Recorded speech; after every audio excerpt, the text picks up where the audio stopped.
What's going on, everybody? Red Velvet's back in the studio, and we have another edition of the Dinerpod.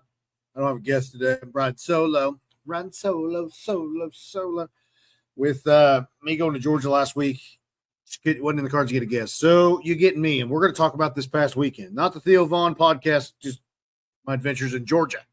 We went down to see my son turn blue, his turning blue ceremony, and his graduation from the Army. It was a fun-filled weekend. I have a lot of notes to talk about. A lot of notes. And I got some not marital aids, visual aids. I got some visual aids for you. I got some pictures and a couple videos. So I just, want to let's visit what happened this past weekend. For those who don't know, my son went to basic training in September. We got to fly down to Georgia and see him in November, turn green, finish his basic training, and then went to his OSIT. I don't know what that means, his AIT, I guess. And then he came home for holiday block leave. We got to spend Christmas and New Year's with him, and then he went back, and then we flew down this past week. It was a fast trip. We fly down Wednesday, fly back Friday, and everything in between was fast and furious. It was an emotional week. I'm still tired. I'm exhausted from it because it was just they were good emotions, but there's just a lot of emotions. First off, got on my airplane for the second time. Well, I guess third time because I had to fly back. Flew Southwest, but they have assigned seats now. I didn't know this was a thing because I don't fly. Luckily, well, I guess not. It was 3 in a row. My daughter had to sit in the middle because I don't sit in the middle. That'll happen until I fly home. Then I have to sit in the middle because my daughter wanted the window seat. But I got to sit in the aisle. That was nice. But it wasn't bad. Southwest wasn't bad. It was about an hour flight. Boom, boom. Got my complimentary peanuts and pistachios and pretzels. So that was good. But we go to the rental car place. And I don't know if you've been to the Atlanta airport. It's nuts. You have to ride a train. I rode train to get the rental car. And there's a lot of people. And some people are nice. Some people are not nice. I got to witness an event where this other lady accidentally stepped on her foot. Crowded train. And she kind of got crappy with it. And I'm like, oh gosh, there's going to be a fight. It's about to be a what? Girl fight. Luckily, the lady apologized. And then she goes, that's all right. We family. All right, cool. Well, they're family. Don't be fighting now. But we had to go through 6 stops to get to the rental car place. And thank God for my wife, because I'm a passenger princess. When it comes to traveling, I just show up, pack my own bag, and go enjoy the trip. She's the one running around like a crazy person trying to get everything scheduled, make sure we're on schedule everywhere, and everything's planned, everything's taken care of. I just look out the window. You're doing a great job. She goes, next time we're switching roles. And I'm like, that ain't going to happen. I ain't going to be able to do that stuff. I mean, I can if push comes to shove, but I don't want to reveal any secrets. So we go to a new, we didn't use Enterprise. We used Fox car rentals. And the car we had a few dings on it. And I'm over here videoing. There's dings already. And it had a flat tire. We had to air the tire before we left. Okay. We fly to Atlanta. We have about an hour and a half drive to Columbus. And I haven't eaten yet. All I've had is a couple dates. I've been on this date kick lately. I've been eating dates and drinking water. She's like, that's disgusting. Well, shout out to Mary Gotch for getting me on the date kick. But we're driving down. I'm eating my pistachios I didn't get to eat on the plane. So I'm doing that. And we finally get to Columbus. And we're like, okay, let's eat somewhere nice. So we go to Longhorn. Think of Longhorn Steakhouse. It's going to be a great place. We waited 15 minutes in the lobby or the hostess stand. And we had 5 people say, we'll be right with you. We'll be right with you. Okay, well, can you hurry up and be right with us? Because I'm starving. Gosh, I know who I am. I'm starving. So needless to say, we left there without getting seated. I could only wait 20 minutes before I get a seat. Come on now, you ain't that busy. There was 2 tables full. That's it. There's just 2 tables with people. Not enough people. We were short-staffed. Get that, but can you just sit us down? I'm not going to harp and moan, but come on, sit us down. I'm tired. I'm hungry. I want the bread. Anyway, we didn't do that. We went to Zaxby's instead. which I love Zaxby's, but I knew I was going to be eating Zaxby's the next day. But I still got a lot of Zaxby's because that's what you do. That was our lunch, our late lunch. And we go back. We had a pub sub every night for dinner. My wife loves Publix. If you didn't know that, when I first quit my job, I took her to Publix, the brand new Publix in Louisville, just outside of Louisville, for Valentine's Day. And they loved it. Publix shared the post and everything. It was cool. But yes, we love Publix. So I had a pub sub every night. That was good. Kind of hung out. We were exhausted. I took a nap for about an hour, and I had a cup of coffee about 5, thinking, "Oh, I'll be good." No. I was up all night long. I think I finally went to bed at 4:00 in the morning. But I was productive. I couldn't watch TV because we shared a tiny hotel room. We're not hotel people. Like, we're Airbnb people because we're large, we're in charge, and we need space. So we mustered through that. But I did get the Red Velvet record book done, or the Dinerpod record book. I don't even know what to call it. The record book of football. I got it all done. I was up all night working on that. And that's why the graphics are slowly rolling out. But we get down there. We arrive for Turning Blue. And the weather, it wasn't raining. Thank goodness it wasn't raining that day. But we know where we're sitting. We had to go for. My cat's walking all weird because he's old. And I was just waiting for him to fall down. Anyway, got sidetracked. That's what I do. We go to the parent briefing, and everybody's good to go. Everybody's good to graduate.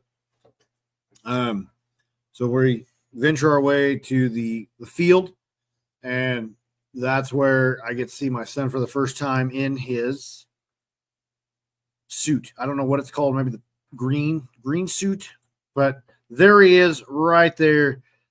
Handsome devil right there. So he has lost. Everybody's like, he looks so good. Yeah, he's lost 60 pounds from basic training. 60 pounds. So during the Turning Blue ceremony, the parents get to go put their blue cord on their soldier. And me being me, I'm like, Jasmine, please go do that. That's very special. I got it on film. And I don't know why I didn't put that up here for the visual aids, but I'll drop that video later.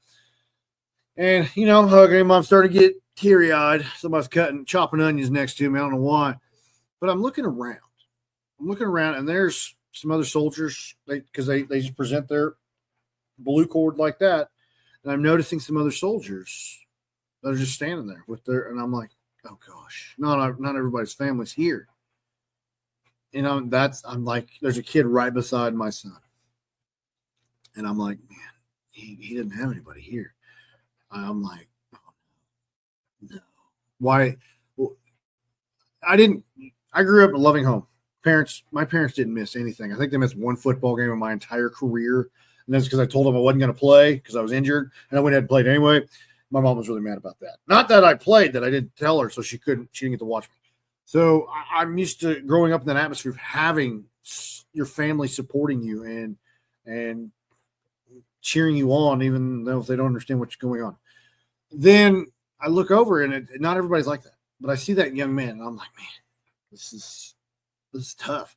So I walk over there, and I'm like, now I'm bawling. And I'm an ugly crier. I'm hideous looking when I'm crying. Absolutely ugly. I'm crying. I go, soldier, do you have anybody to put your cord on? And he goes, no, sir. I said, well, can I? And he goes, yes, sir. So I'm like, put it on. And I'm starting to get teary-eyed anyway. And I hugged him. I said, hey, man, can I give you a hug? Because it's a special moment. And I'm just like, how do, and I don't know the circumstances. But in my simpleton mind, I'm like, how can you miss something that important for your child? Maybe he didn't have a family. Maybe he didn't want his family there. I don't know. Kai told me that later. He's like, some soldiers didn't have their family because they didn't want them there. I'm like, oh, well, okay then. That makes sense. And he told me, he goes, yeah, that guy wanted the drill sergeant to. I'm like, well, you could have told me kick rocks or something. I didn't know. I got a big heart. I'm a big softy. I'm a big teddy bear is what it is. But anyway, got to do that. So he got to spend the day with us. But he did say, and that's where I commend my son. He goes, what do you want to do? He goes, well, some of my friends don't have a family here. He goes, I'd like to spend time with them. And I'm like, Absolutely, man. Whatever you want. Like, this is your day. You got 4 hours before we have to report back to the barracks. You can go hang out, go do whatever. And he goes, well, take me to. He goes, I gotta get my stuff. And I'm like, okay, he don't have that much stuff. He's got like 2 backpacks. Because when he left for basic, he had 1 backpack, 1 pair of underwear, 1 pair of socks, and whatever clothes he left in. I'm like, okay, we'll get his stuff and we'll get. This dude walks out. He's got that same backpack from before when he left. He's got his assault pack. He's got a ruck pack. Then he has 2 laundry bags full of clothes. I'm going to say the clothes. I don't know what was in there. Then he had 2 duffel bags. And it was like he carried all this out of the barracks by himself. He's stronger than I am because I said, hey, man, let me help you here, being a supportive dad. He handed me the duffel bag. I'm like, what? Oh, my gosh. Like that scene from the cartoon. Like, how the hell did you carry all that by yourself? He's like, I don't know. I just did it. So we chuck all that in our sweet Toyota van with dents. And he's like, hey, let's go to the PX. He's telling me about the shakes. He loves the PX shakes. Miss D always hooks him up. Miss Douglas hooks him up with shakes. And so we're in there, and he's getting a shake. And he's mingling with some of his comrades. And it was fun to see, fun to witness, because Kai's a quiet kid. He was a quiet kid growing up, but he was social, outgoing, and cutting up with the other soldiers. And so his friends that he wanted to hang out with, they ended up like going their separate ways. They're like, hey, we're going to go do this. He's like, all right, cool. He goes, I'm going to hang out with my family then. And he hung out with us the rest of the day. He did get to go off post for the first time ever. Like, he went to the hotel with us, and we hung out, watched some TV, and he got to eat a pub sub like the rest of us, and then went back on post. So we go to bed, and then we have graduation. And we stay. The graduation was at the Infantry Museum. If you've not been to the Infantry Museum outside of Fort Benning and you're in that area, make a trip to go. $5 donation is all it costs. Minimum $5. You want to donate more. But you'll spend 4 to 5 hours in there exploring and learning about the Army and the infantry and the wars we've been in and all that stuff. It's very cool to see. But the graduation was at the Infantry Museum. There's a field behind there, and I can't think of the name of the field, but it's a huge field next to the woods. And that's where graduation was. And they said it's at 10 o'clock. And then there's, what was there? 200 people in the company. Yeah, 200 people. No, they had 3 companies. I'm sorry. So about 600 people in the company. They had Alpha Company, 1st Battalion, Alpha Company, 2nd, and Echo. Yeah, I'm not good at that stuff. So I'm like, I got to get here early.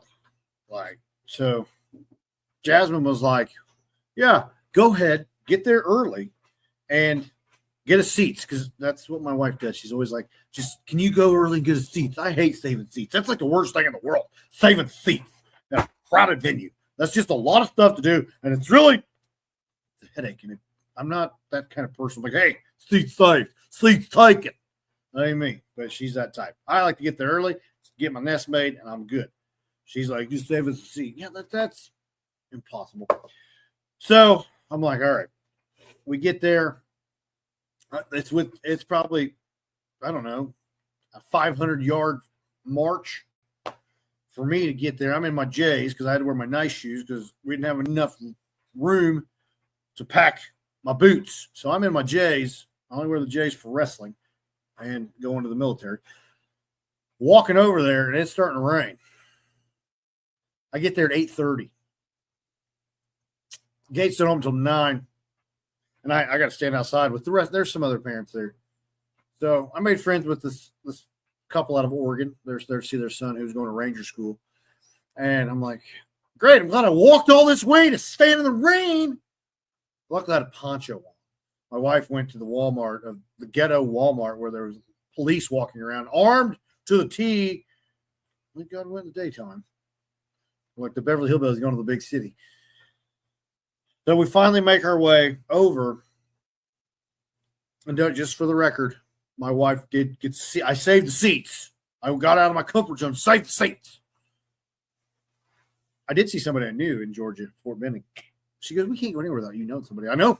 That's just how it is, man. So, welcome to the life of a celebrity. You knew that when you married. But we get to graduation, and God love those soldiers. Like Kai said that they got out there like 5 or 6 in the morning, and they were just out there in the rain. It rained the entire graduation, and it was they got there at 5 or 6. They were there 4 or 5 hours in the rain.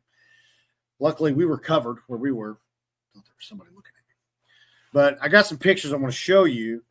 So here are, like you see, Private First Class Robert Moore. He got promoted while we were down there too. That's so. Each time I go down, he gets promoted. That's cool. Right here is the rifle brigade or something. I don't know. So every soldier in that pose has a different rifle, and they explain that during the graduation. But here is what happened when they walked up, because this is how the ceremony started. It was cool to see. So I want to share this with y'all.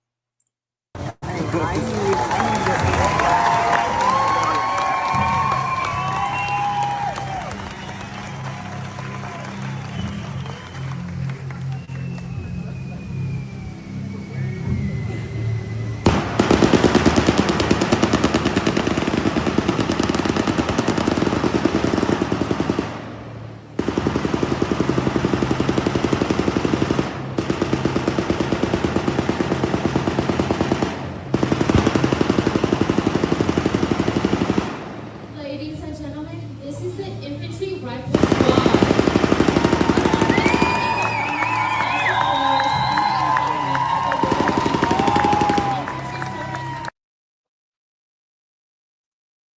So the infantry rifle squad comes out to show off all the things. You got guys over in the woods shooting the guns. It was a sight to see. And then they bring up the different companies, and I'm sitting here trying to zoom, trying to find my kid. Mind you, he's 500 yards away from me, and my camera's not that good. I found him. I found him. I'm like, yes, there he is. Thousands of pictures, lots of videos, and I'm like, then they start their march, and I'm like, why is, because there's 3 platoons in each company. I go, why is the second platoon last? And I'm like, what? Maybe it's him. Maybe he got in trouble. Like their platoon was always getting in trouble. That's what he said. I'm like, maybe he got in trouble again. They got to go last. Come to find out, I was filming the wrong soldier. Yeah, that was my bad. But they were so far away, bad technology, and he does have like 3 doppelgangers in that company. So that's my bad. That was my bad. He wasn't happy about it. He goes, why'd you think that guy was me? I'm like, I don't know, dude. I couldn't see. It was pandemonium. And so I haven't lived that one down. But I have another video I want to show you, and this is him after the ceremony and everything.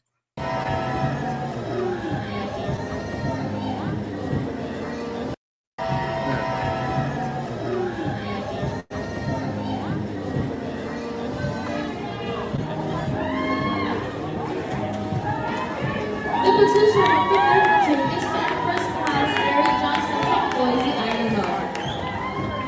The first sergeant for Echo Company, 2nd Battalion, 58th Infantry Regiment is First Sergeant Matthew Luque from Los Angeles, California.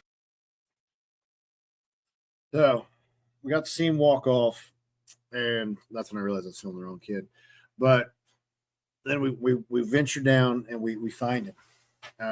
We get to hug him and everything, and it's over. But one thing that really stuck out to me, I didn't come from a military family, so this is all new. One thing that really stuck out with me was the active duty soldiers. You know, like they got orders, they're going somewhere. And basically after graduation, they hug their parents. They, give a hug, maybe a picture or two, and they're on the bus. They're on the bus going to their next station. And because usually graduation, you go out to eat, we're going to go out to eat, we're going to hang out. No, not here. They were gone. Those buses were gone before we left the parking lot. And it was just because we had a 500-yard walk. But it was just so surreal. I'm like, man, these these 18-year-old kids, 19-year-old kids, they're going to their next station. And I was just like, oh my gosh, that he's never going to see his friends again. Like, I'm never going to see these kids again. I was talking to him, having a good time talking to him. I'm like, I'll never see these kids again. They're getting ready to do the coolest, the most BA stuff in the world. And I'm like, I'm never going to see him. So it was just like, oh my gosh, like taking that in. And then Kai goes, hey, I want to buy a blade. I'm like, you want to buy a blade? We go back to the PX and we go to the PX. He picks out the blade he wants and he goes, I want it engraved. Okay. Well, there was a line, so we went and got another shake from Miss D. Got to see Miss D one last time, and he saw some more of his comrades that he was in basic with, and it was a eye-opening experience because I got to see the recruits with the drill sergeants, and yeah, I don't know if I could have made it because I was walking by and how they were, with the recruits. I'm like, I thought I was in trouble and I was just walking by like that. I was like, okay. Yes, sir. But I was like, I can get out of PX or I'm gonna get in trouble. They'll maybe do push-ups and I can't do push-ups anymore. I'm too fat. But he gets his blade and it's pretty sweet. I'm not gonna lie. In the blood groove, he's got his last name, and then he's got a pair of dice by the point, and then Molon Labe. And he goes, This is what I wanted. And he goes, I got the dice because that's how I paid for this. I threw dice. I'm like, I don't know if you should be telling everybody that, and here I am telling the whole world, but it is what it is. But it was just fun. It was fun to see that. Of course, we have a deadline to meet to get back to the Atlanta airport. So the way this is all worked out, our flight was at 4. We thought 4:30. It was actually 4:55. Kai's flight didn't leave till 6:55. We leave at 11. We leave to go to the PX at 11 to get this blade. And my wife, we have a schedule. We have a strict schedule to be on. She goes, we need to leave by noon. Yes, ma'am. While we're getting this blade engraved, I look at the clock and I'm like, you're going to deal with your angry mother because I'm not, because this is your show. And he goes, okay, figured. We leave the PX at 12:30 and we fly up to the Atlanta airport, which is crazy. I've had to drop people off when I went with my parents. I had to drop them off at the terminal, and dude, there's 6 lanes, and people just stop and get out. And I'm sitting here mapping. I'm like, all right, she's going to the rental car place to drop the van off. I got to get Kai, his 45,000 bags of luggage, my 2 daughters, and my luggage to our terminals. So we get out. I'm like, girls, give them my suitcase. Get on the sidewalk now. And then we're like grabbing I'm carrying as much crap as I can with Kai. And we finally get it in there. I'm like, all right. He pulls out his ticket. He's like, all right, I got Delta. I got to go here. So we have to go to Agent Assist. Thank goodness for Agent Assist because he didn't have to pay for any of those bags. I'm like, I don't know what it costs to check a bag, but times 6, it's a lot. And there was a line, and I'm like, oh man, that's when the nerves started hitting me. I don't get nervous too much, but I was like, oh, we might miss our flight. And that I want to deal with an angry wife, and I don't really want to do that. And so we get done. It's like 2:30. No, it was about 3 o'clock. About 3 o'clock. Go through security. I passed flying colors. Nobody had to me. We get on the flight, and I was looking at my notes, making sure. We're taking Frontier. My wife, she likes what she likes. She's flown Southwest all her life. So she goes, we're trying Frontier, and I don't know if I'm good about it. Like it. I'm like, well, it can't be that bad. It's a real company. It's a little different than Southwest, but it's way cheaper. I like it. No internet, though. You're like a 90s flight, and you got to pay for like $5 for a Coke. So I didn't get a Coke. But we're sitting there. And we have assigned seats again. And this time, Vivian gets a window seat. I'm sitting in the middle. And this lady sitting next to me she was a nice lady, sweet lady. We were talking, and she goes, and we told her, so I was down here for my son's graduation and everything. And I said, are you going on vacation to Indy? She goes, no, I'm going to Indy for the NFL Combine. I'm like, oh, you a football fan? She goes, no, my nephew. I mean, I am, but my nephew's in the Combine. I'm like, your nephew's in the Combine? So her nephew, Caleb Proctor from Southeast Louisiana, he's got 2 sacks on the LSU quarterback when they played. He's in the Combine. So she's going to watch out. I'm like, that's awesome. I said, so I'm going to start tracking his journey just to learn about it because that's the coolest thing I heard that day. But the Frontier flight wasn't bad, dude. Like, yeah, other than but I didn't have internet on Southwest because I couldn't figure out how to turn the Wi-Fi on. So it didn't bother me. I just couldn't fly more than an hour. Let's get some internet or get an in-flight movie or something. But we get home. We get to Indy. So the way this worked out, my parents were in Florida. They flew back, and they landed at 4:30. We get back at 6 something, and we're like, hey, can you take the girls? Because we don't have enough room for everybody and all of Kai's stuff. So they're like, yeah, no problem. And so we parked in the shuttle off the airport. I don't know where it is, but we get on there, we get the luggage and everything, and we get the girls dropped off, and then he drops off at our car. We're going back to the airport. That way we don't have to take the shuttle with 45,000 bags. My wife knew the bus driver. She worked with him at Ivy Tech. And I go, she's like, do you remember me? And I'm like, you know the bus driver? How does that work? She's like, yeah, he was working at Ivy Tech with me. I'm like, that is wild. And you know everybody, you know somebody everywhere we go. I got to play that card. So Kai lands about 8:30, and by now I'm dragging butt, dude. I'm exhausted. And they had, out of the 6 bags that were checked, they had 4 of them laid out for him. So we had to sit there and wait on the little luggage rack thing. Finally, I get to put all of the luggage in there, and I sit in the back seat. I was like, you sit up front. You're in the Army. You've gone through heck in a handbasket, all that. You get a shotgun. I'll sit in the back. That was the worst idea ever. Like, there were so many bags. Like, I was getting claustrophobic. I was like, we got to go home. I can't take this. We get home at 11:30 at night. I'm done. Had to be up by 7 a.m. for basketball tournament for Vivian. But overall, it was a fun weekend, very emotional weekend. But we had a lot of fun. And just seeing my son growing up really fast was cool to see. He is a soldier.